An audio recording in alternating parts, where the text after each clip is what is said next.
All right, guys, you're about to take a journey into the Movie Lingo vault and see how it all started. Now, I have to warn you guys, the quality may not be there, but the passion to critique definitely is. I hope you guys enjoyed these reviews as much as we enjoyed making them for you. Let's go ahead and get into the review. You're different. Sooner or later, different scares people.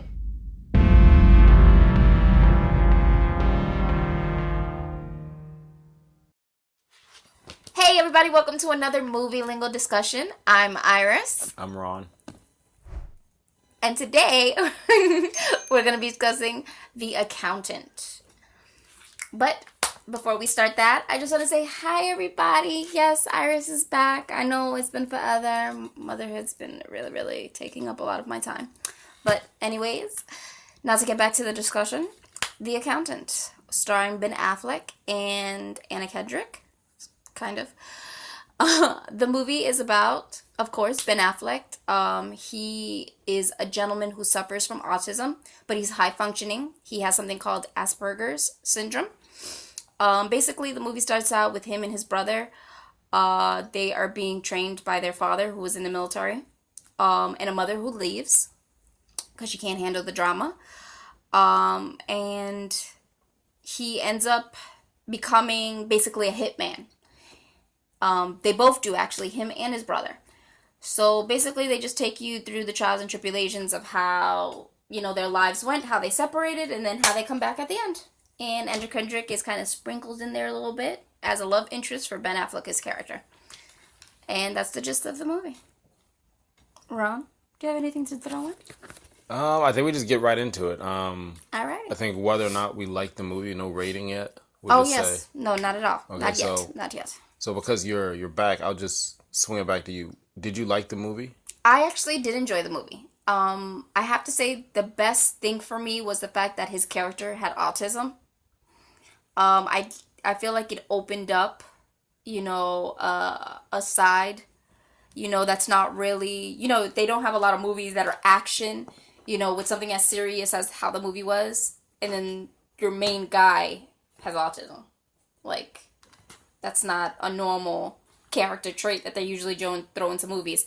So I have to say that was good. Okay. That was pretty good. And I liked a little bit of comedy they threw into it. Well seasoned, yeah. Yeah, it wasn't too much, but it wasn't too little. It was just well put throughout the movie. Okay. I can't complain.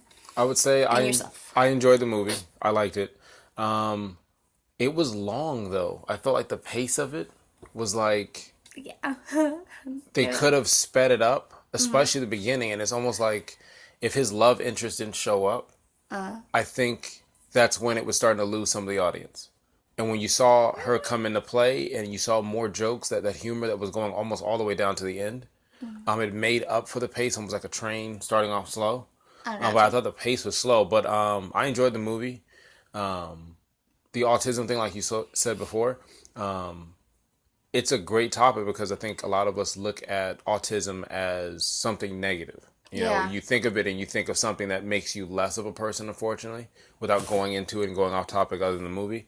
But this was a good way it educated some people on the subject, but at the same time was a big driving force of the storyline for it. Yeah, which I have to concur that I did really enjoy myself, especially because I myself have family who suffer from autism, and at first glance people think negatively until you talk to him and you see it's not something that holds him back. Okay. Or were you saying that part with the holding back? You know how you had Chris's dad? He was the military front. Mm-hmm. How do you think his relation was with Ben's character and his brother? Like, what did you see from that? With that, in the beginning of the movie, it kind of makes it seem like the dad is feeling very negative about how his son, suffers from this disability. Like, he really doesn't want to be bothered from it. But then you see, it's not really that his son has autism. It's how they want to approach it and help him cope into being a functioning adult. That's what really pisses off the dad. While the mother wants him more to be coddled, he wants more structure, and the things that bother him, we need to keep doing them until he can suck it up and handle it. Mm-hmm. Like, I think his approach was a little bit more aggressive than I agree with. But I kind of liked that he did that because then it wouldn't have molded him into the character that we all enjoyed in the movie. It was a good origin story, yeah. It was. It was a very good origin story. And just to throw this in there, you know, for Ben Affleck's character, he was this built, sexy man that was kind of like a teddy bear inside because he has this autism. Like, he's socially awkward and he doesn't know how to handle it. And it just, I don't know, it made his character attractive because of that. That's like I can't vouch for that. You being sexy and you don't know it. I can't vouch for that. I mean, he was funny because he was being natural. Like, one time he says he's not being sarcastic. He's just being honest. Yeah. Like, one of the characters says, hey, I've got donuts here. I don't need donuts. Like, every answer was really sharp to the point where it made it uncomfortable. It made it socially awkward. Yeah, and that's one of the characteristics of some types of autism, where you want to connect with people. You just don't know how to go about it. So that was pretty cool. But I thought with his dad, the methods were rough. I mean, his dad is military, so it's like if you've ever been in a military home or know somebody, it's a lot of moving. Like the mom said, if he's in the military, we're in the military. But that dynamic changed where he was still being like tough love, but his dad was almost like his mentor, his best person in his corner. Yeah. Through that whole situation. That's one thing. At first I'm like, okay, do they, with his flashbacks, he's showing all these things that his dad did. Is it because there's a negative, interaction there? Like, was it extremely traumatic for him? But then at the end, when you do find out that, no, both him and his brother miss dad. And then his brother, kind of blames him for the death of their dad. Mm-hmm. So it was, I don't want to say it was a twist, but, for anybody else, I would be like, what the fuck? Like, he's having this man beat up on his kids to teach them how to fight. Yeah, but here's the thing. I never saw him. He never laid a hand on his kid. Like, they showed scenes where he loved his kid. He just used the perks of his job, being all over the world with some of the best fighters and having his kids at a young age. I mean, like 12, 13, getting hit by a grown man until you learn the technique. Yeah, and basically learn to handle being hit. Yeah, like, so, I mean, learning gunplay and everything like that, Take it like you're sucking up air. But then even with that, I felt like because they wanted to show that so much, they fucked up a good moment they could have had in the movie, which is their Shyamalan-like twist, which wasn't a twist, that he had a brother. And that brother was in the whole fucking movie just as much as in the flashback scenes. Yeah. But it's in the first 15 minutes you can tell it's his brother. No, you couldn't, because I'm in a theater of 50 people? And I lean over to my wife like, hey, listen, I think that's the brother. And what happens, the majority of the theater had no idea. They gasped and they were just shocked and amazed. Like, how could that guy be the brother who was sitting in front of us the whole time? Well, like I always say, common sense isn't always that common. And that's why I call it, I would call this movie a dumb thriller. Not that the movie was dumb. It's just that a thriller is supposed to sing you on these loop turns and changes. And things were Once very you connected, obvious, but it was good, Even the side chick. Not side chick. Side chick. That's a different account. His sidekick. Actress. Yeah. No, I was gonna say the sidekick. The sidekick? The one that you can only hear over the phone. Oh, yes. Because when the movie opens up, spoiler, whatever. When the movie opens up, it starts off with this powerful image of he's doing this weird rocking motion. I wouldn't say it's weird, but he has a rocking motion he's doing, and he literally dumps out a box of 800-piece puzzle. And from time with my wife, who does a puzzle in a month or two, and I say I'm gonna help, but I never help. It is pretty impressive to watch this kid with no help do the puzzle, and when the camera pans over the top, he's doing the puzzle upside down. So it's just nothing but fucking gray. And then the camera spins underneath the table, which is glass, and you see the last piece, which is it's an Ali picture, a Muhammad Ali picture that he puts together. And it's just like the middle part of his stomach that's missing. But that piece that was missing, he starts spazzing out for it. And you see that later on in the movie because he likes to complete a task. Yeah. So he starts spazzing out for it, and as he spazzes out, a friend helps him, and that friend later on becomes a bond that's lifelong. So I thought that was pretty cool. Yeah. And the best thing about her is that you see, there's of course different levels of autism, and hers was severe to a point that she couldn't keep her body still.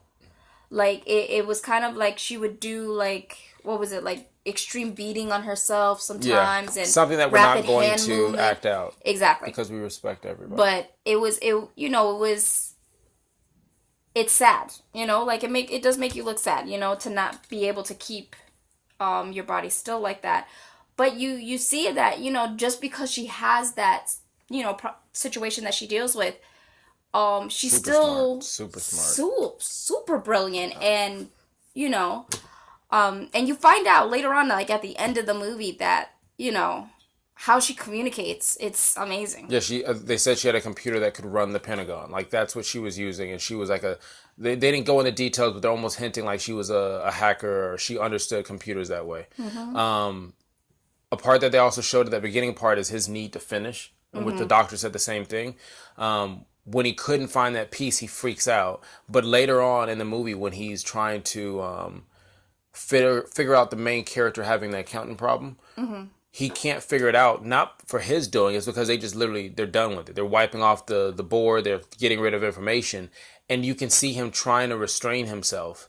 And even him being that, 30-something-year-old man, you can see him being pissed off about it. And then it goes back into, he has his regiment where he goes to the house. Yeah, and it slightly falls off. And he just loses it. He had a regiment where I think it was 15 minutes where he would like torture himself in a way. Yeah, he would roll like this piece of wood against his leg, like I don't know what the fuck that was. But man. It would keep him in tune with what he was listening to around him, and then directly at a certain time he would take his medication. 9 Inch Nails, and kill switch engaged. It was like heavy metal music cranked all the way up. He had a strobe light that was going off, and he would pop some meds.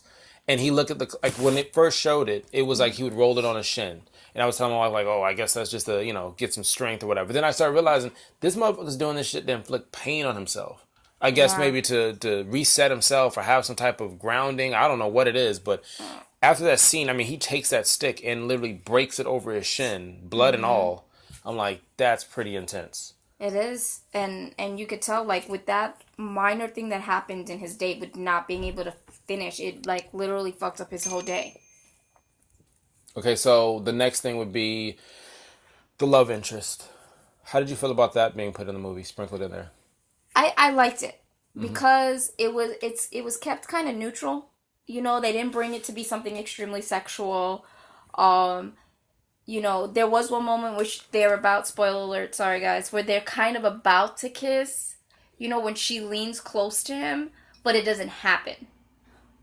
Which I kind of liked, and it's funny because right when she's about to do it, he gets an idea of the situation that they're going through and how to figure it out. I was so happy for that idea. So yeah, I can't blame you, because I thought it would have been just a little weird, not because he's an autistic character, but because I don't know, like it's Ben Affleck and Anna Kendrick, and in my mind, I just, when he was her age, she was like in high school or middle school. Oh, see, I didn't even look at it that way. And I'm just like, yeah, that's a little girl compared to you. Oh, see, stop it. I wasn't even looking at that. I mean, she's an adult. The movie wasn't about love, and I didn't want to spin it off her middle to late 20s, and I'm like, that's, and the thing is, all I picture is this kooky college girl from Pitch Perfect. You are not kissing Ben Affleck. That's fucking weird. Okay, he could play your dad in another movie. Wait. Okay, did you watch Narcos on Netflix? No, I did not. Okay, just to let you know, Pablo is 41 in real life. His character, the guy who plays him, and his wife, Tita, whatever her name is, she's something else. But anyways, let me get in trouble for that last one. So, she's like 21, 23. Yeah, see, it's a 20-year difference, so that doesn't matter. I did not look at it that way. I did not look at that. I don't know. I can't. I mean, there are some people that even though there's a massive age difference, they just look well together. And then there's just others that just don't. I don't know. So Ben looks better with J-Lo is what you're saying. Bring that movie back. No, I didn't say all that. Okay, just checking. But I'm just saying, I just felt like she's too quirky and kid-like for him, That's why I'm glad that never happened. So we don't have to answer in those questions. That's why. But I do like that it got sprinkled there. Because even if they would have done something as simple as just giving him a kiss on the cheek, just so that his character can have that loving affection No. that you don't really see his character have at all. Really, I didn't throughout want that. the movie. That's not important. I wanted to know why this guy who's really good with numbers, and I hate numbers, why he's driven to do whatever he did. They added her in there, and it only proved that women sometimes fuck up your life because he's got this smooth system. He does. Think Look about at it. him stereotyping no, shit. No, listen. Women just fuck up your life. No, I didn't. And you know, I said his sometimes. wife is here, you guys. Listen, I'm willing I to said after this sometimes. so he can get beat. Listen, Okay. all I'm saying is, when you watch the movie, he had a regimen, and it was a smooth time thing that he was doing, and then you sprinkle this thing called the female in here, and went crazy. And again, he was supposed to leave and move to another city and keep moving. He stops long enough for, at this point, Him to save her life. Not only that, and figure out the problem. And in the long run, he ends up finding his brother. No, you're which missing. They end up separating wait. at one point in the movie. So they find each other. So you know what? Her being there was good. He has a storage unit where he's supposed to go back to this cool, like, Batmobile like thing, and he's supposed to go there and re-up and grab some things and take off and leave. He tells her, stay right here. Mind you, this guy just killed 4 to 5 guys in her apartment for her. Mm-hmm. Stay right here. What does she do? Muster up courage like she's Elsa in Frozen and opens the fucking door anyway and goes in there. Mm-hmm. And just to sidetrack for a little bit, like an Easter egg, I could be overthinking some okay, listen, Warner Brothers makes the movie, okay? Mm-hmm. I was walking in thinking it's going to be Batman 1.5, okay? Listen, Warner Brothers, listen, Warner Brothers was thinking the same thing. If you have an opportunity to watch it or go back and watch it, whatever, there is a scene where he has to grab some money and some guns, and he has to take one thing or a few things that are important to him. And what he takes the first issue of Superman. They show it for a glimpse, then he picks it up and he holds it long enough for you to read it. He has that in there. But anyway, so this woman messes up his rhythm. At the same time, you have the farmer's insurance guy, chasing him throughout the whole movie. Okay, so he's sitting in the movie. I didn't know the Department of Treasury comes from like that. So now I've got to worry about the IRS. I've got to worry about I have to worry about the National Park. I never knew they called or tracked people down, but these people are tracking him down. With guns. They would have never found him had she not been a part of that story. I don't think it had anything to do with finding the brother. But let's just fast forward to the brother part. I'm not saying it had anything to do with finding the brother. I'm just saying that because of, certain things that happened, they ended up finding each other back. Because the thing is, if Dana never, which was Anna Kendrick's character's name, if she had never found that little, where's this money gone? Mm-hmm. His character would have never tried to figure out the problem. He would have never been hired. So this movie's about fate, star-crossed lovers. No, it's just the whole situation really starts with what she finds. So she finds something. If she would have never found that situation, she would have never messed around checking his cell phone to see who called him. Uh-huh. Oh God. Anyways, then he would have never been hired by this company to find where the money is, where it's going. Okay.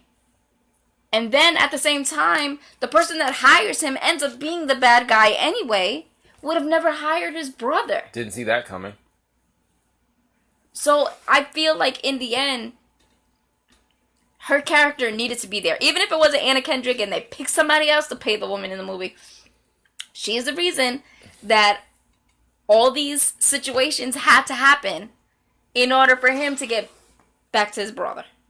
I mean, I guess, yes. You needed her to derail him to start the side story of why he's got to go and take care of this. I get it. Okay, so with that, you move into the reveal of the brother. Okay? Exactly. All right, so I'm just... Do you think that... You knew that he was the brother early in the movie, or you found out at the end? You could tell. Do you think that messed it up for you? No, it really didn't. Why? What do you mean, why? Like, some people might have been upset. Like, hey, look, I was pissed that I knew 15 minutes in the movie that was a brother. What makes it where it was still enjoyable for you? Well, the fact of the whole story of, okay, why did they separate? What made them lose touch?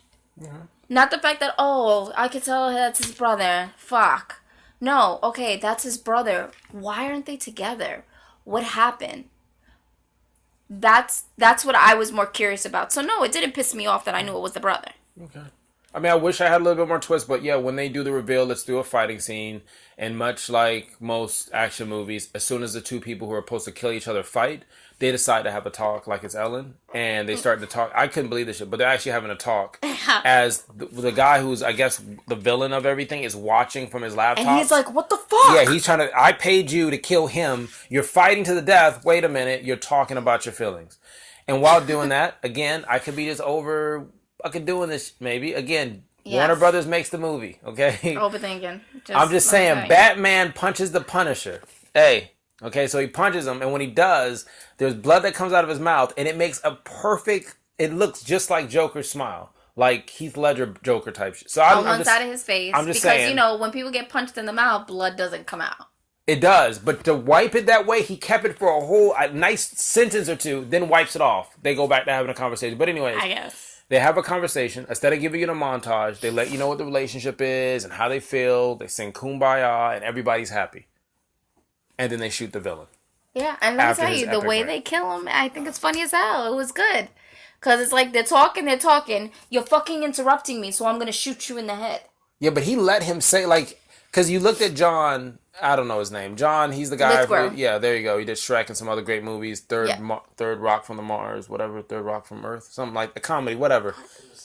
Third Rock from the Sun. That's what it was. It was some. I watched it once or twice. Nothing significant. But anyways, he's doing this like Academy Award winning speech thing using his amazing acting abilities, and out of nowhere, a bullet takes him out, and he drops like a zombie. And it was so fucking hilarious. Like, and it's an awkward silence. The brother's just looking back. The audience is laughing. I mean, and that was good. The movie had you, I don't want to say it was a date movie or a chick flick, but it was a nice balance. Yeah. So why are we bitching and moaning about Dana? I don't know. Exactly. So he brought up a point. Because it was too long, so that's why. Okay, I'll give you that. It was too long. A little bit, because it was 2 hours and like some change. Okay, so what would you rate it then? I would have to give it at least an 8. An 8? An 8. Why would you give an 8? Because I'm not saying it's wrong, I'm just saying it's... Because there are some parts that I'm like, oh my god, okay, stop fucking talking, and somebody kill somebody. But I did enjoy it. And I love the sprinkle of comedy. I loved Anna Kendrick's character. And I like the fact that our character had what, you know, society would consider, you know, negative traits. You know, he wasn't this perfect, big, sexy man who was perfect. You know? Wait, what's the negative trait? His autism. See, that's tough. I don't look at that as a negative trait. Like, no, that's what I'm saying. What society would consider. Okay. I don't consider it a negative trait. Okay, well, we're good now, so the comments won't be negative. Good job. No. Okay. I don't consider it a negative trait. Because I have family members who suffer from autism, and they're perfectly fine to me. But, you know, for others who don't understand it, you know, they're just like, oh, they have autism. Uh-huh. Why is it aw? So that's what I liked about it. Okay. See, I really went in with a blank canvas on this movie, other than the fact thinking it was going to be Batman 1.5. But... And he's going to start talking like, what's his name? Yeah, well, like, he's going to start talking like Bruce or something, or somebody's going to make a joke about Bruce or something. I don't know, but it did its... I enjoyed the movie. Go watch the movie. Enjoy it. Bring a significant other. They'll enjoy it as well. I don't see a replay value on this movie other than one time. Obviously, there's replay. That's the meaning of that one. But it was too long. The pace of the movie was too long. For it to be somewhat trying to be an action thriller in a way, it was kind of lackluster. The fighting scenes were good, better than Bourne Supremacy or anything like that. So I really like how the fighting sequences were shown. There was even a scene where it wasn't really an action scene where the brother was inside the car and he just kept chopping and hitting there was points of the movie that were gems, but I think it gets bogged down by the slow story, and the fact that the plot, you could figure out within the first 15 minutes what it was, but you enjoyed it enough to watch it all the way through. There's better movies like this out, like The Shooter. So because of that, I would give it a 6 out of 10. The look on your face when I said 6? Like, damn, the look on your face? It was like I was like... Yeah. I thought you were going to say 7. Never hit a woman. Nope. But like, 6. Damn, this nigga. Yeah. I don't know what he's talking about. It's a 6. Don't listen. Look, I told you there's better movies like this. I said, to the black man. I said there's better movies The Shooter. I give you one example, and you Yeah, and me no, are like, yeah, that was good. No, that was a good movie. It was. But Shooter was better than this? Wow, I you have to would think give it about an 8 as well. So you give them both an 8. Yeah. Okay. America. I mean, all right, so the overall. it'd be a 7. 7 out of 10. 7 out of 10. Yeah. Would it call Mike? C. So it's a C. Because you started with a 4. Yeah, because what is it, like 2 plus 2 I'm not gonna equals try. 3.14? The movie's about pi, math. That's okay. Movie's about math, so I didn't like that part already, so I'm not even going to try to add that up. What? Nope. You can have that. So what is it? The rating is what? A Go for it. 7 out of 10. All right, then. 7 out of 10. Yes, that is 7 out of 10. Movie Lingo, it's official now. Yes. Anyways. All right, guys. Thank you for joining us for another Movie Lingo discussion. I'm Iris. I'm Ron. Bye. I feel I have to wave now. Because you did. I don't think I ever waved. Bye.